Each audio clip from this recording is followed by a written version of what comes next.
Okay, back at the front drive shaft, and you see the cross member. It's been removed. I'm gonna take this plate off yet, but trying to get this drive shaft separated right here, and I'm gonna get something to get in this hole. Try to give me some leverage to pry that off of there. So far I haven't had any luck. Alright, so finally got this busted loose, and the trick was to get a pry bar in that hole, pry the drive shaft away from this flange or yoke, whatever you want to call it, coming out of the transfer case. So what I had to do, see if I can find it here. Oh, where I put.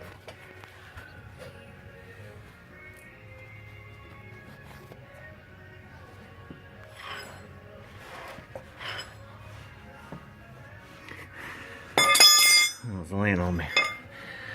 Oh, I had to take this Harbor Freight pry bar. I had to grind the end so it was narrow enough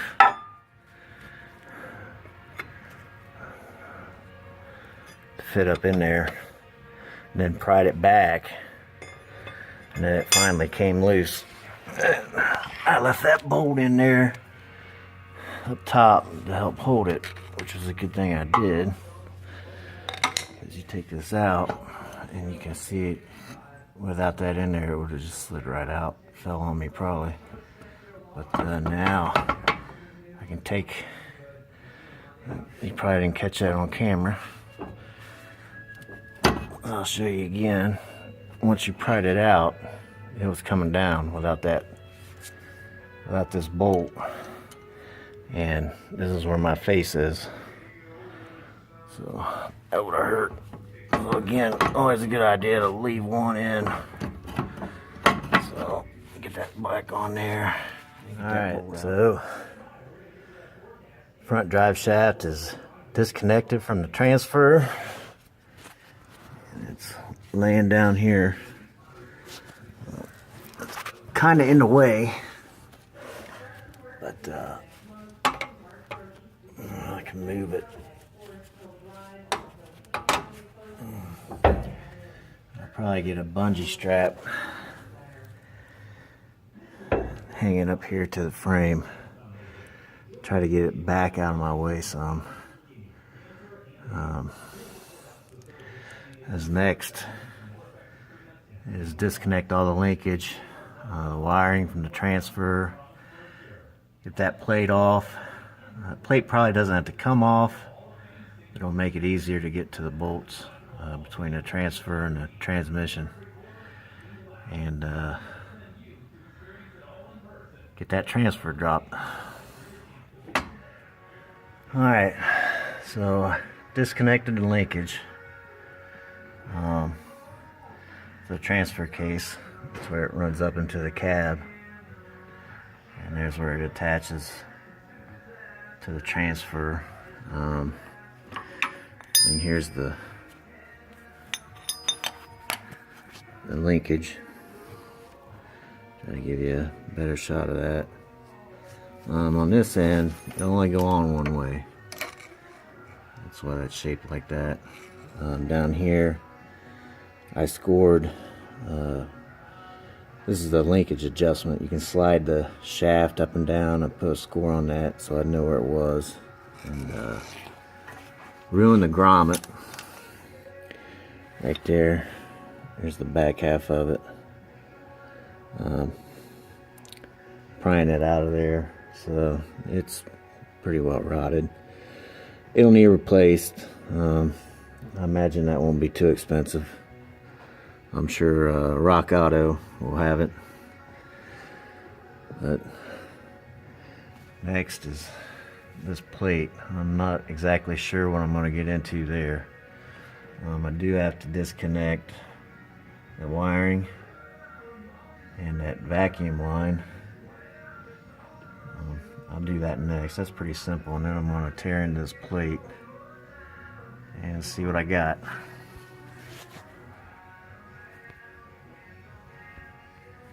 Alright, so the wiring and this vacuum hose are disconnected. For the wire, it's just got a little tab there. I stuck a screwdriver in there and pried it back a little bit. Then you wiggle it up and out, not too tough. And this hose has one of these spring clamps on it. You need a pretty small pair of pliers to get up there. You just squeeze the tabs, slide it back, and then it slides right off. So next task is this plate. I got a feeling that's not going to be friendly, but I'll let you know. Alright, so the plate's off. Right here. Actually came off pretty easy. 16 millimeter or 5/8, either one will fit. I used a 5/8 box end to bust them loose, and then a 16 millimeter socket to take them out. So it looks like this transfer is disconnected and ready to come out. So what I'm going to do next is I'm going to start taking these nuts off and get this transfer case out. Alright, so I got the transfer strapped to the jack, and come up here. Got the 6 nuts and bolts. One of them's a stud that comes out, probably to help for alignment. And I had to raise the transmission just a little because it was on a bind, but now you can see it's pretty free. So I should be able to take these last 2 nuts off and slide this back and then lower it, and the transfer will be out. I'm gonna have to make sure that that doesn't get hung up over there. To get to this, there's a bolt on the top, and it's a pain in the ass, or I should say it's a nut. What you're gonna need is a boxed in 14 millimeter. You can get up in here and break it loose, so you can get about 1/8 of a turn on it, but at least it gets loose. And then you take a 1/4 inch drive, 14 millimeter socket, and ratchet, and it'll fit in here. 3/8 won't fit with a knuckle or nothing. You're not going to get it in there. These little I don't know what you call them, little fins, they're in the way on each nut that you try to take off. And so to get that one, you're going to need a smaller socket and a smaller ratchet. Alright, there it is. Transfer is out. Let's take a look over here. Make a mess.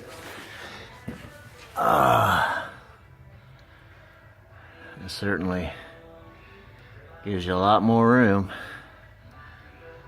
So what I'm going to do next is I'm going to take this jack out, and I'm going to put the transmission jack right under the transmission pan there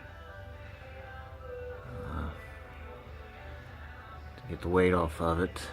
And then I got to disconnect the torque converter from the drive plate, or the flywheel. That's what I've always called it. So we'll see how that goes. Alright, so I took my 3-ton jack here and I ran it down the length of the truck, and I jacked up the back of the transmission there just to take some of the pressure off the motor mounts. That was rocking pretty bad when I got under it. So I was going to work on that torque converter, but I'm running out of time here. So I think what I'm going to do is I'm going to disconnect the electrical lines, the linkage, and the coolant lines, which are pretty rusted, so that could be challenging, but I'll let you know. All right, just getting started today. Trying to get everything disconnected from the transmission. So I got this, which one of the cables I think is a neutral safety. All these wires disconnected, and the shift linkage, it's right here, disconnected. That was a little tricky. Mine had a wire tie around it. I doubt that was from the factory, but looks like a piece right here is broken off. But it goes through. It's hard to see because the coolant lines are in the way. It goes through this bracket, and also disconnected both the coolant lines. The one in the front was a little tricky. It's hard to get to. I recommend using a flared wrench. I almost rounded off the one running to the rear here, but I did get it off. It was pretty rusted too. There you can see that nut's a little rounded, but these engineers, I'll tell you, they must have had a team of female engineers at Chrysler engineer this truck, because everything is on the driver's side. Coolant lines, electrical wires, shift cables, safety, neutral safety cables, and the starter, which is I'm not sure I need to take that off or not. It doesn't look like those bolts go into the housing of the transmission, so I'm going to try to leave that on, see what happens. I may have to take it off. But everything I just mentioned and the drive shaft, all on the driver's side. You look over here, nothing. One little vacuum hose and the exhaust pipe. All kinds of room. Over here, tight. Next I'm gonna take the torque converter off. There's an access plate. Let's see if I can. I took it off last night. It's right there. Two 10mm bolts that hold it on, and try to get my camera up in there. So there's a bolt to the torque converter. It needs to come off. I'm not sure what size they are, but I'll let you know. Alright, so working on these torque converter bolts, and not the easiest job. And they're just these little, stubby bolts. 5/8 or 16mm, by the way. And I got 3 of them out. And what I've been doing, I've just been rotating the flywheel here with a pry bar, and hold my hand up here in what they call the inspection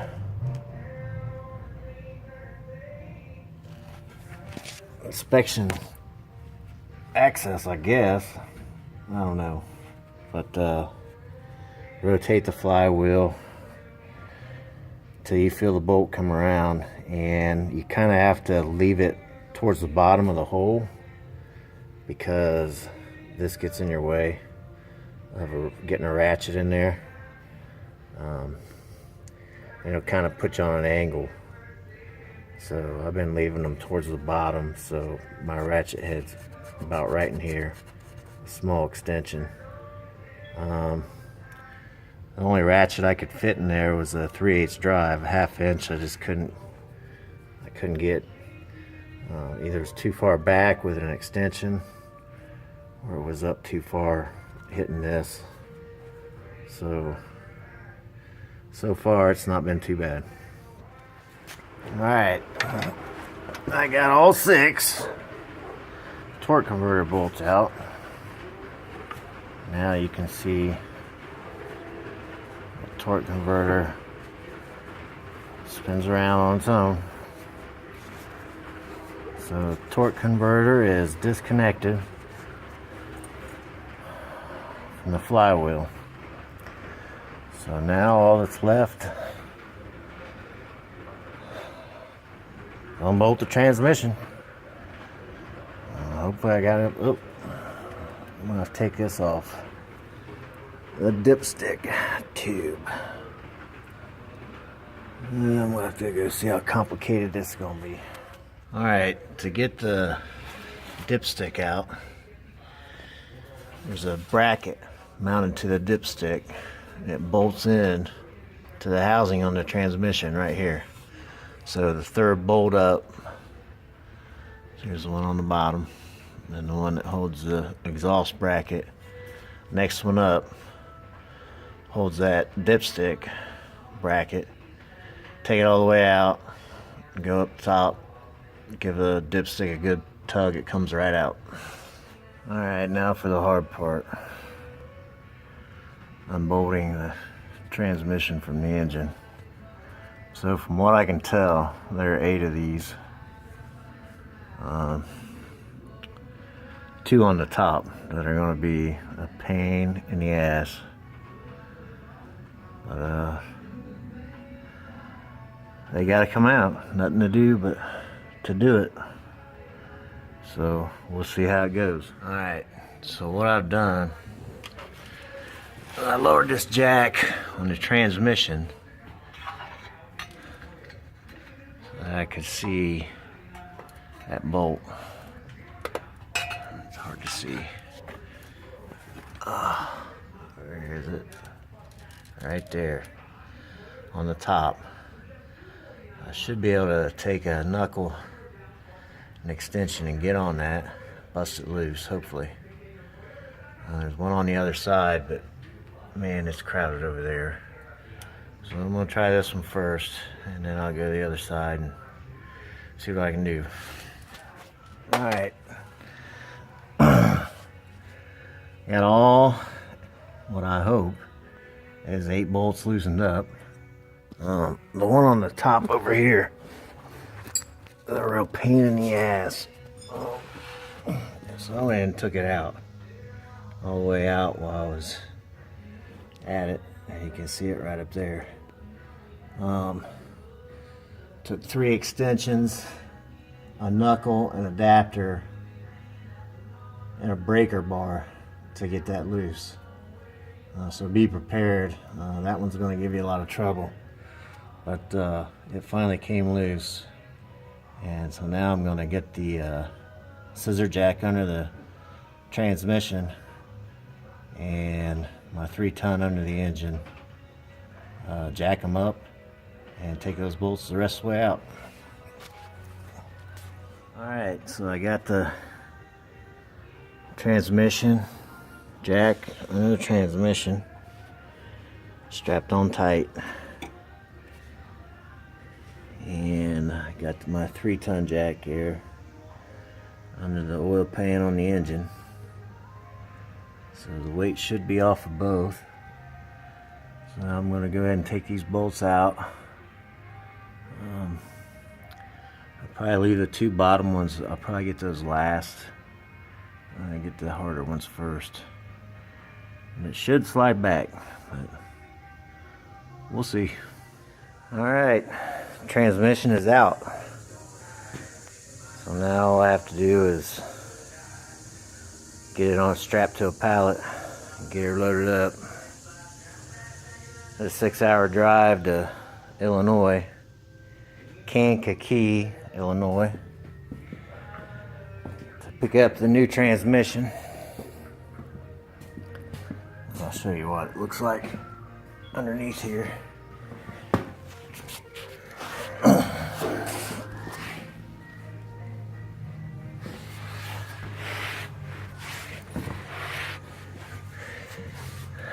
Well, there it is. Flywheel, and now you can see those torque converter bolts bolted in.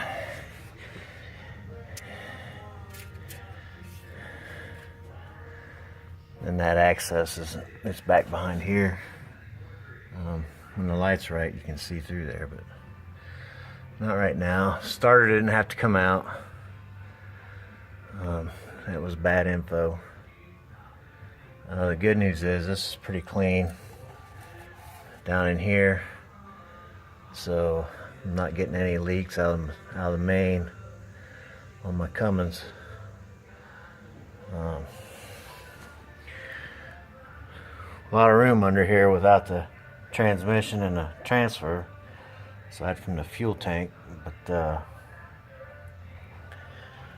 area between the transfer and transmission was pretty clean too. I've seen a few get torn apart and was pretty nasty in there, corroded, but this one wasn't too bad.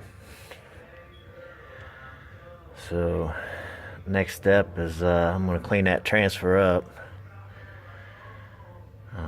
so I can see if, I don't want to leave all that oil on there, and then if I have a new leak, it's going to be hard to troubleshoot where it's coming from. I get it good and clean, dried. Go to Illinois and get a new transmission and get back. Start putting it in.